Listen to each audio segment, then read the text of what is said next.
India shopping mall ఆషాఢం kilo sale ఆరంభం. పోలవరం ప్రాజెక్టుపై కీలక వ్యాఖ్యలు చేశారు మంత్రి నిమ్మల. ప్రాజెక్టు భద్రత దృష్ట్యా కొత్త డయాఫ్రమ్ వాల్ కట్టాలని దాదాపుగా నిర్ణయించామన్నారు. అయితే రిపేర్లు చేయొచ్చనే ప్రతిపాదనలు ఉన్నాయని అన్నిటినీ పరిశీలిస్తున్నామన్నారు.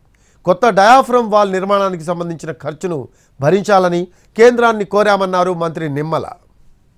డయాఫ్రమ్ వాల్ అది రిపేర్ చేయడమా లేదంటే కొత్తది ప్యారలల్గా నిర్మాణం చేయడమా, ప్యారలల్గా నిర్మాణం చేయాలంటే ఎంత గ్యాప్లో చేయాలి అనేది అది కూడా సీజన్. ఎందుకంటే లాస్ట్ టైం అయితే 18 monthsలో మనం చేయడం జరిగింది. దాన్ని ఇంకా కొత్త డయాఫ్రమ్ వాల్ చేయాలంటే దాన్ని ఇంకా 1 seasonలోనే చేయగలుగుతామా?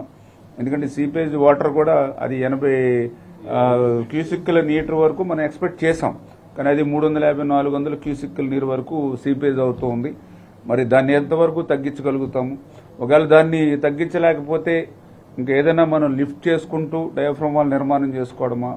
అంచేత మన టైం పీరియడ్ని తగ్గిస్తే కొంచెం ఇంకా అది తగ్గుతుంది కదా అనేటువంటి ఆలోచనలు ఇవన్నీ కూడా బేరీ చేసుకుంటూ ఏది బెస్ట్ మెథడ్ అనేది నిర్ణయం తీసుకుంటూ అది ఇంకా వాళ్ళ పీపీ ఇంకా రిపోర్ట్ ఇవ్వలేదు. ప్రస్తుతానికి డిస్కషన్లోనే ఉంది కాబట్టి ఇంకా పూర్తి